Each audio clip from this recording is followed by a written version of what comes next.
الحمد للہ رب العالمین والصلاة والسلام علی رسولہ الامین وعلی آلہ وصحبہ اجمعین ومن تبعہم بإحسان الی یوم الدین اما بعد۔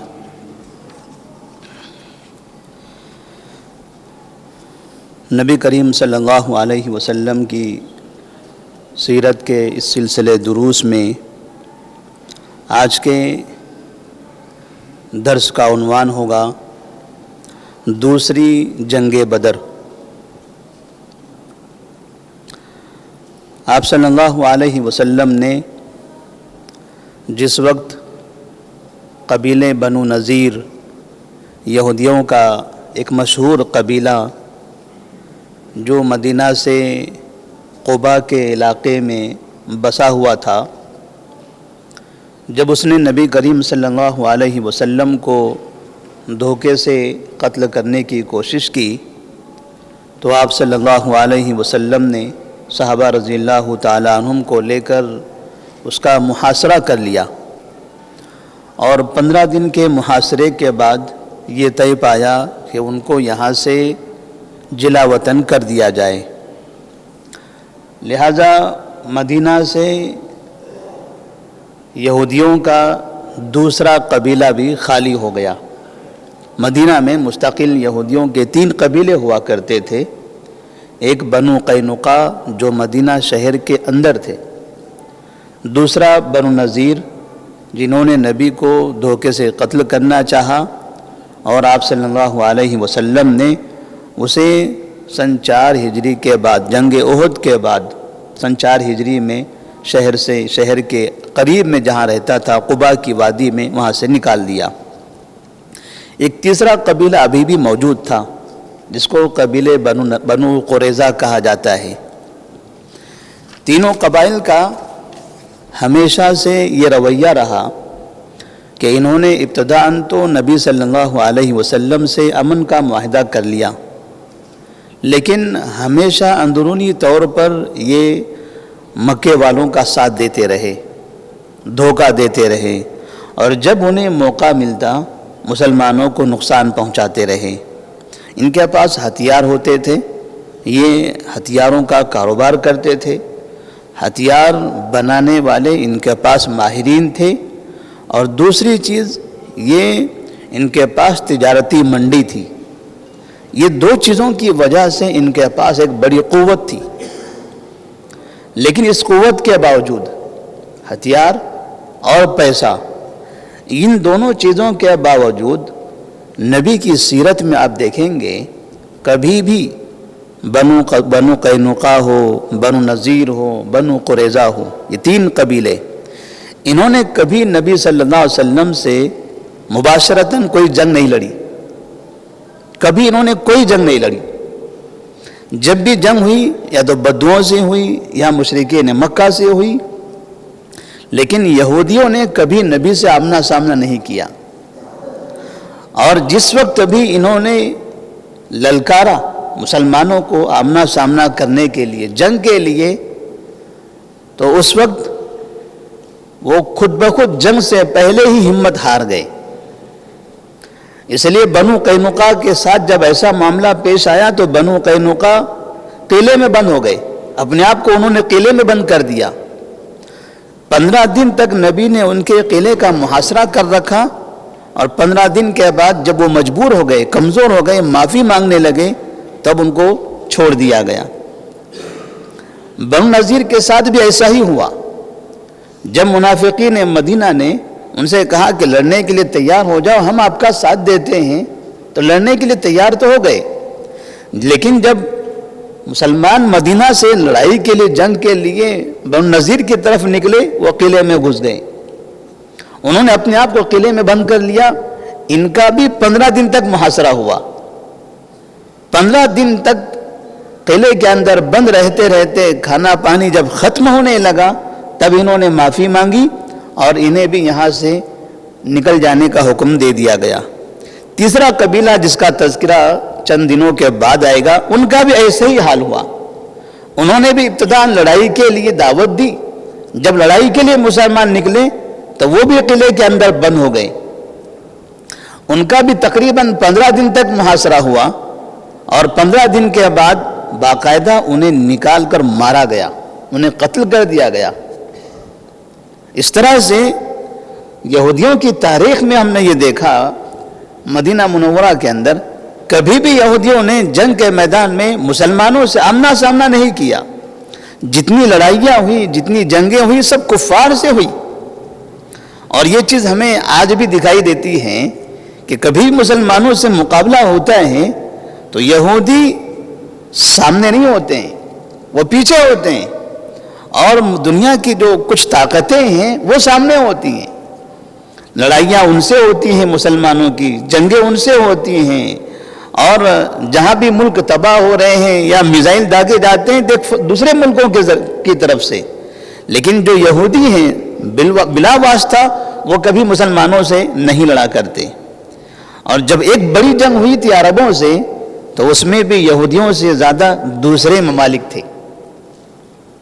تو اس طرح سے نبی کریم صلی اللہ علیہ وسلم نے آہستہ آہستہ مدینے کو اسلام کے دشمنوں سے خالی کرنا شروع کر دیا۔ جب بنو نذیر یہاں سے چلے گئے تو وہ منافقین، جن منافقین نے بنو نذیر سے کہا تھا کہ تم لڑو، یہ آبادی خالی مت کرو، یہیں رہو اور مسلمانوں کا مقابلہ کرو، ہم آپ کا ساتھ دیں گے، ہمارے پاس 2000 جنگجو موجود ہیں۔ لیکن جب جنگ کا میدان سجا تب یہ لوگ پھر گئے، انہوں نے اپنے ساتھی نہیں بھیجے، جس کے نتیجے میں بنو نذیر ہار گئے اور ان کو نکال دینا پڑا۔ جب نبی کو پتا چلا کہ ان منافقین نے ان کو ہمت دلائی تھی، یہاں ہمارے شہر کے اندر رہتے ہوئے یہ باہر کے لوگوں کو ہمارے خلاف بھڑکا رہے تھے، تب بنو نذیر کے جلا وطن ہو جانے کے بعد اب منافقین پریشان ہو گئے، اب ہمارا کیا ہوگا؟ ہم نے تو خامخواہ ان کے خلاف ان کو بھڑکایا تھا، وہ تو چلے، اب وہ تو یہاں نہیں رہے، اب سیدھے ہم دونوں ہیں، منافقین ہیں اور مسلمان وہاں پر موجود ہیں۔ مدینہ کے اندر مسلمانوں کی طاقت ہے، منافقین بھی موجود ہیں۔ اب یہ منافقین پریشان ہوئے۔ اسی طرح اطراف کے کچھ بدو قبائل بھی یہ حرکت کر رہے تھے کہ یہودیوں کو اکسانا چاہتے تھے، ان کی بھی حالت خراب ہو گئی، اس لیے کہ مشرکین مکہ نے جنگ احد کے اندر دیکھا زیادہ کامیابی حاصل نہیں کر سکے، وہ بھی تھوڑا کمزور ہو گئے تھے۔ تو نبی کریم صلی اللہ علیہ وسلم نے چاہا کہ اب ایسے افراد جو چھپ چھپ کر مسلمانوں کو دھوکہ دیتے رہے، ان افراد کا حساب نکالا جائے، ان کا چکتا کیا جائے۔ لہذا آپ صلی اللہ علیہ وسلم نے معلوم کیا کہ مدینے کے اطراف میں جو قبائل بدو رہتے ہیں ان لوگوں کا کیا حال ہے، وہ کون سے افراد ہیں، کون سے قبیلے ہیں جو کبھی مشرکین مکہ کا ساتھ دیتے ہیں، کبھی ان یہودیوں کا ساتھ دیتے ہیں، کبھی ہمارے مسلمان جو ادھر ادھر سفر کے لیے نکلتے ہیں تو ان پر حملہ کرتے ہیں۔ تو پتہ چلا کہ کچھ ایسے قبائل موجود ہیں، تو ان میں سے اس وقت بروقت 2 قبیلے ایسے تھے بنو غطفان کے، جن کے بارے میں آپ کو یہ اطلاع ملی کہ وہ 2 قبیلے نبی صلی اللہ علیہ وسلم پر حملہ کرنے کے لیے مدینہ کی طرف نکلنے والے ہیں۔ بنو غطفان کے 2 قبیلے ابھی یہ مدینہ پر حملہ کرنے کے لیے نکلنے والے ہیں۔ آپ کو اطلاع ملی، اطلاع ملتے ہی سیدھے ان کے علاقے کی طرف آپ صلی اللہ علیہ وسلم اپنے ساتھیوں کو لے کر چل پڑے، اور جیسے ہی آپ صلی اللہ علیہ وسلم ان کے علاقے تک پہنچے ہیں، پتہ چلا سارے لوگ گاؤں چھوڑ کر بھاگ گئے، صرف آبادی موجود ہے، انسان غائب ہے۔ کہاں ہیں؟ سب بھاگ گئے۔ کدھر بھاگے؟ کوئی فلاں پہاڑی کے اوپر، کوئی فلاں علاقے میں، کوئی فلاں علاقے میں، اپنا ساز و سامان لے کے، جانور لے کے، اونٹوں کی سواری، گھوڑوں کی سواری پر ادھر ادھر بھاگ رہے ہیں، بھٹک رہے ہیں، کوئی آمنا سامنا نہیں کرنا چاہتا۔ اور نبی کے وہاں آنے سے پہلے تک یہ سب جمگھٹا باقاعدہ اچھی خاصی تعداد جمع کر کے مدینے کی طرف روانہ ہونے کی تیاری کر رہے تھے، لیکن جیسے آپ صلی اللہ علیہ وسلم کو اطلاع ملی آپ ان کے قریب پہنچنا چاہ رہے تھے تو ان کو پریشانی لاحق ہو گئی، ہم جا رہے تھے وہ خود آ رہے۔ تو ایسی صورت میں ایسا رعب طاری ہو گیا ان لوگوں پر کہ وہ سب کے سب وہاں سے بھاگ گئے۔ اب مدینہ شہر محفوظ ہو گیا، مدینے کے قریب میں جو بدو اس طرح سے ناپاک کوشش کر رہے تھے، اب ان کے اوپر رعب طاری ہو گیا۔ آپ صلی اللہ علیہ وسلم جب وہاں پر گئے، آپ نے باقاعدہ وہاں ادھر ادھر اپنے ساتھیوں کو دوڑایا کہ جاؤ ان بدوؤں کا پیچھا کرو۔ جب ان کو پتا چلا کہ یہ پیچھا بھی کر رہے ہیں تو بھاگ رہے ہیں کدھر کہاں جہاں راستہ ملتا ہے ادھر بھاگے جا رہے ہیں۔ اور یہ چیزیں جب وہاں کے اطراف کے قبائل کو پتہ چلی، سب ڈر گئے۔ سب نے کہا کہ مسلمانوں کے پاس تو اب اتنی طاقت آ گئی ہے، اب ان سے پنگا نہیں لیا جا سکتا، اب ان پر حملہ کرنا، ان کے خلاف سازشیں کرنا، ان کے خلاف ان کو مارنے کی کوشش کرنا، ان کے قافلوں کو لوٹنا، اب یہ کام ہم سے نہیں کیا جا سکتا۔ لہذا اس واقعے کی وجہ سے اطراف کے بدوؤں پر بڑا رعب طاری ہو گیا، اور یہ رعب طاری کرنا بھی بہت ضروری تھا، کیونکہ اب اس کے فوراً بعد ابو سفیان رضی اللہ تعالیٰ عنہ جو اس وقت مسلمان نہیں ہوئے تھے، جنگ احد سے جاتے ہوئے انہوں نے نبی سے کہا تھا، اے محمد ہمارا تمہارا آمنا سامنا بدر کے مقام پر دوبارہ ہوگا۔ نبی نے کہا ٹھیک ہے بدر کے مقام پر ہم دوبارہ ملتے ہیں، کیونکہ مشرکین مکہ یہ چاہتے تھے کہ اسی مقام پر، جس مقام پر انہوں نے ہمارے 70 لوگوں کو مارا تھا، ہمارے سرداروں کا قتل کیا تھا، وہیں ان کو بلا کر ان کا مقابلہ کیا جائے اور ان کا باقاعدہ ان کا بدلہ لیا جائے اور ان کے لوگوں کو وہاں قتل کیا جائے۔ تو اس کے لیے ابو سفیان نے جنگ احد سے جاتے ہوئے نبی کو دھمکی دی تھی اور کہا تھا کہ آئندہ سال ہمارا آپ کا مقابلہ بدر کے مقام پر ہوگا۔ نبی صلی اللہ علیہ وسلم نے کہا ٹھیک ہے آئیے بدر کے مقام پر، آپ بھی پہنچیے ہم بھی پہنچتے ہیں۔ بدر کا مقام اب یہ مدینہ سے مکہ کے راستے میں ہے، مدینہ سے تھوڑا قریب میں ہے، مکہ سے تھوڑا دور ہے۔ اس طرح سے اب یہ اس واقعے کے بعد بدر کا جو وعدہ تھا اب وہ وعدہ قریب آ رہا تھا، اس وعدے کی تیاری۔ اس لیے نبی کریم صلی اللہ علیہ وسلم مدینے کے اطراف میں جو بدو رہتے تھے قریب کے، ان تمام بدوؤں کے پاس جا کر ان کے اوپر رعب طاری کر رہے تھے، تاکہ اب اس جنگ کے لیے، بدر کے مقام کی جنگ کے لیے یہ بدو اب ان کا ساتھ نہ دیں۔ یہ ضروری تھا کہ مشرکین مکہ پہلے سے اب کمزور ہونے لگے تھے، اب ان کو طاقت کی ضرورت تھی بدوؤں کے ذریعے۔ اگر یہ بدو بھی کمزور ہو گئے، ان کے اوپر رعب طاری ہو گیا تو یہ لوگ ان کا ساتھ نہیں دیں گے۔ لہٰذا آپ نے پہلے بدوؤں پر رعب طاری کیا اور پھر اس کے بعد آپ بدر کی تیاری کرنے لگے۔ پھر آپ صلی اللہ علیہ وسلم اب جنگ بدر کے لیے شعبان سن 4 ہجری میں 3 ہجری میں جنگ احد ہوئی تھی، 4 ہجری اس کے 1 سال کے بعد، وہ شوال کا مہینہ تھا، یہ شعبان کا مہینہ، مکمل 1 سال گزر گیا۔ شعبان کے مہینے میں سن 4 ہجری میں آپ صلی اللہ علیہ وسلم 1500 صحابہ کو لے کر بدر کے مقام کی طرف نکلتے ہیں۔ پہلی مرتبہ جب بدر میں گئے 313 تھے سن 2 ہجری میں، اب یہ 4 ہجری میں جانے 1500 کو لے کر۔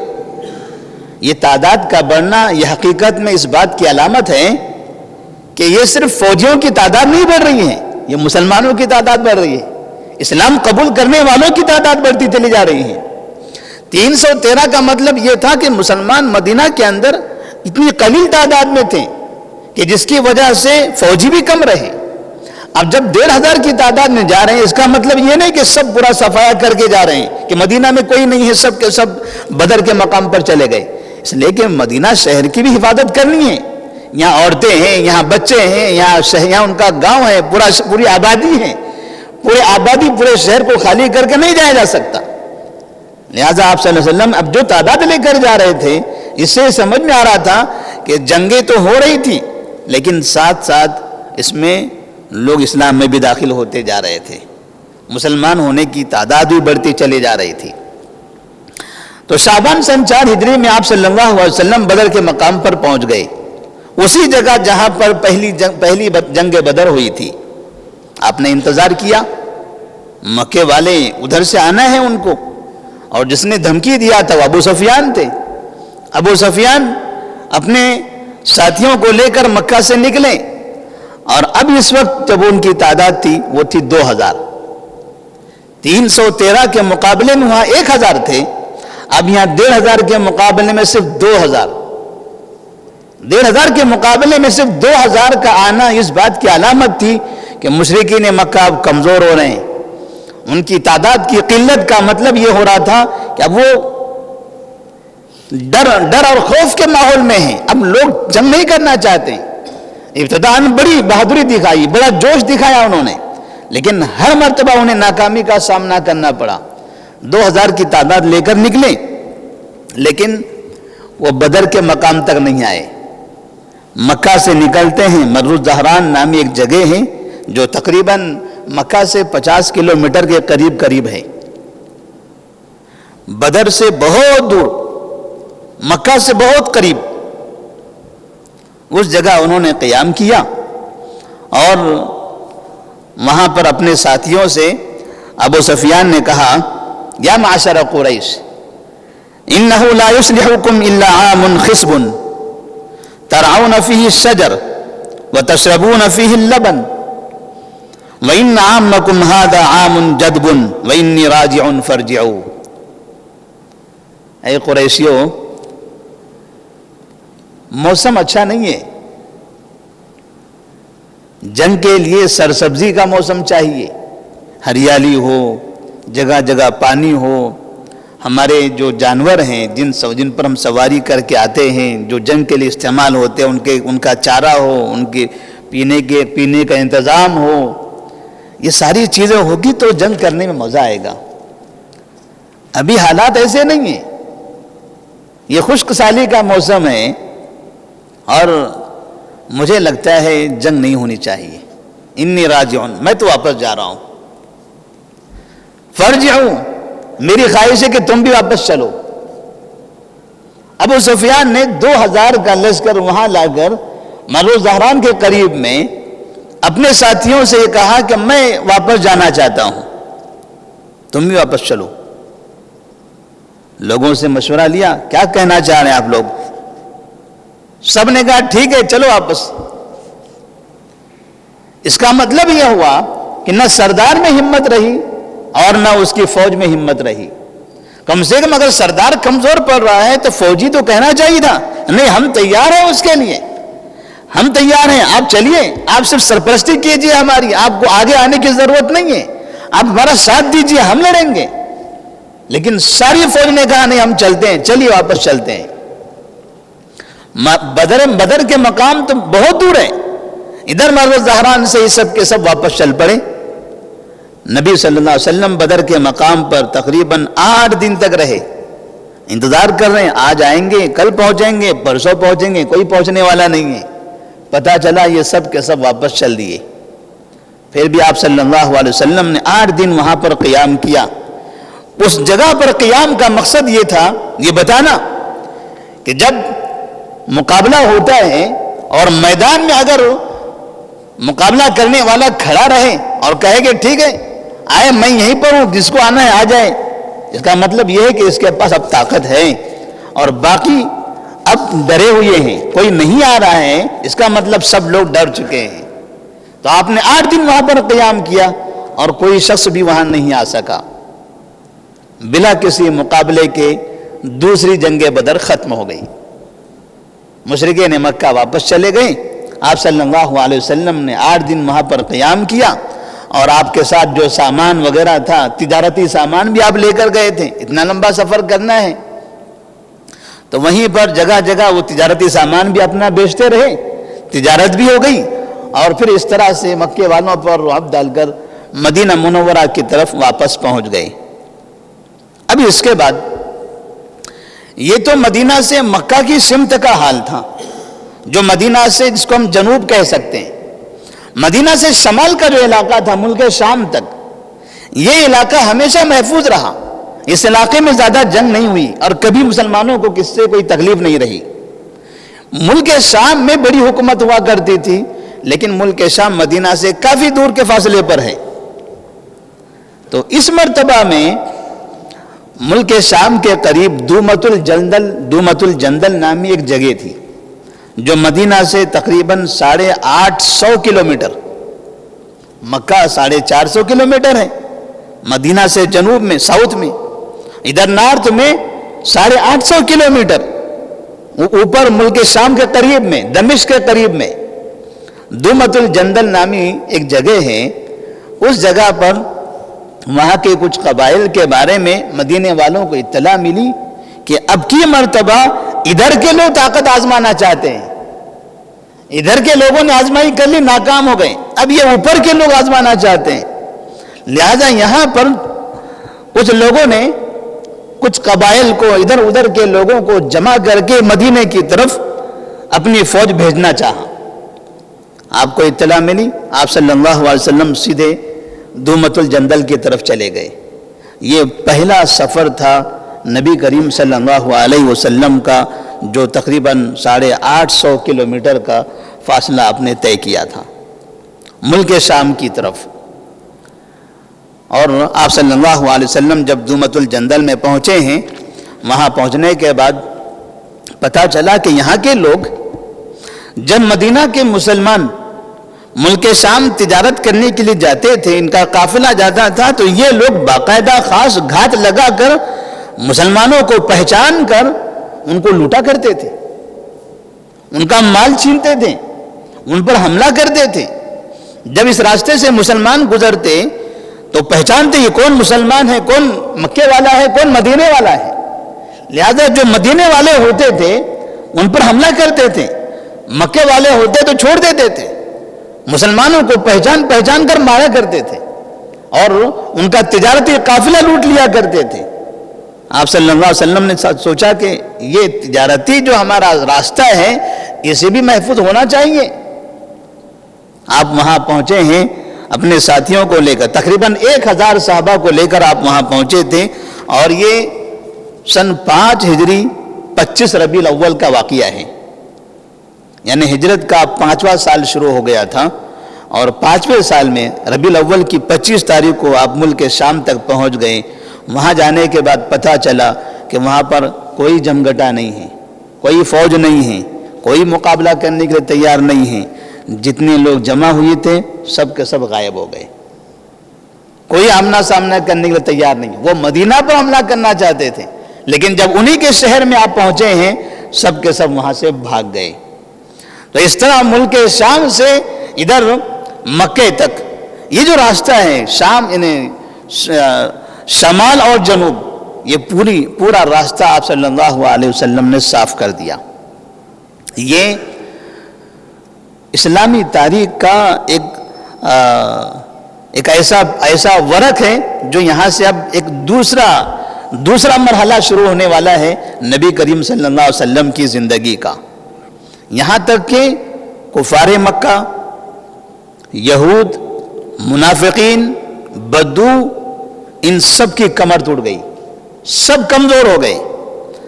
کبھی کبھار ایسا ہوتا ہے کہ جب آدمی کمزور بھی ہوتا ہے تو پھر ہر طرح سے وہ سامنے والے پر حملہ کرنے کے لیے ایک آخری کوشش بھی کر لیتا ہے کہ چلو کچھ نہ ہو، کوئی تو راستہ اختیار کر لوں، ہوا تو ٹھیک، نہیں تو نہیں. یعنی میں پھینک تو دیتا ہوں، لگا تو ٹھیک ہے، نہیں تو جانے تو ویسے ہی مر پڑا ہوں. تو آخری کوشش تو آدمی کرتا ہی ہے، اور یہی کام مشرکین مکہ نے کیا تھا، جو سن 5 ہجری میں انشاءاللہ کل کے درس میں اس کو بیان کیا جائے گا. اور اس کے بعد اسلامی سلطنت یا مسلمانوں کا یہ ملک، مسلمانوں کی یہ حکومت اور نبی کریم صلی اللہ علیہ وسلم کی سیرت کے اندر ایک دوسرا موڑ شروع ہونے والا ہے. اللہ تبارک و تعالی نے نبی کریم صلی اللہ علیہ وسلم کو ہر میدان میں کامیابی عطا فرمائی، جنگ کے میدان میں ہو یا کوئی بھی میدان ہو. آپ صلی اللہ علیہ وسلم نبی بنا کر بھیجے گئے تھے، اور نبی بنانے کا مقصد جنگ کرنا نہیں تھا، مقابلہ کرنا نہیں تھا. جتنی بھی جنگیں ہو رہی تھی اس میں پہل مخالفین نے کیا، کفار نے کی، مشرکین نے کی، یہود نے کی، منافقین نے کی. ان کا جواب آپ نے دیا. کبھی بھی کسی بھی قوم پر آپ نے خود پہل کر کے جنگ نہیں لڑی، کسی پر بھی حملہ نہیں کیا. اور جب بھی آپ کبھی غالب آتے تھے کسی قوم پر تو کبھی آپ صلی اللہ علیہ وسلم ان کی آبادیوں کو، ان کے گھروں کو، ان کی تجارتوں کو، ان کے بچوں کو، ان کے جانوروں کو، ان کی عورتوں کو کبھی نقصان نہیں پہنچاتے تھے. جنگ بھی ایک محدود دائرے میں. جنگ کا مقصد اتنے ہی لوگوں پر حملہ کرنا ہوتا تھا کہ جتنے سے امن قائم ہو جائے. مقصد یہ نہیں ہوتا تھا کہ پوری آبادی کو تباہ کر دیا جائے. مقصد یہ ہوتا تھا کہ ایسی چوٹ لگائی جائے کہ اس کی وجہ سے وہ خاموشی اختیار کر لیں, امن پر راضی ہو جائیں. مقصد یہ نہیں ہوتا تھا کہ مکمل طور پر تباہ کر دیں تاکہ نہ رہے باز نہ بجے بانسری, بلکہ مقصد یہ ہوتا تھا کہ ایسی چوٹ لگائی جائے کہ اس کی وجہ سے وہ امن کے لیے راضی ہو جائے اور کوئی دنگے فساد نہ کرے. یہ آپ صلی اللہ علیہ وسلم کا ایک طریقہ تھا, اور یہی آپ نے زندگی بھر کے لیے سارے مسلمانوں کو یہ طریقہ دیا ہے کہ مسلمان کبھی بھی مخالف کے ساتھ, چاہے مخالف آپ کا جتنا دشمن ہو جائے, آپ کی جان کے پیچھے پڑ جائے, آپ کی آبادی کو تباہ کرنے لگ جائیں, تب بھی آپ کا مقصد یہ نہیں ہونا چاہیے کہ میں ان کو تباہ کروں, میں ان کی آبادیوں کو تباہ کروں, میں ان کو خطرناک طریقے سے جواب دوں. مقصد اتنا ہونا چاہیے کہ ایسا ہم کام کریں کہ جس سے امن قائم ہو اور ہمیں اسلام کی دعوت دینے میں آسانی ہو. اللہ تبارک و تعالیٰ سے دعا ہے کہ اللہ تبارک و تعالیٰ ہم تمام کو نبی کریم صلی اللہ علیہ وسلم کی سیرت کو سمجھنے اور اس پر عمل کرنے کی توفیق عطا فرمائے. السلام علیکم ورحمۃ اللہ وبرکاتہ.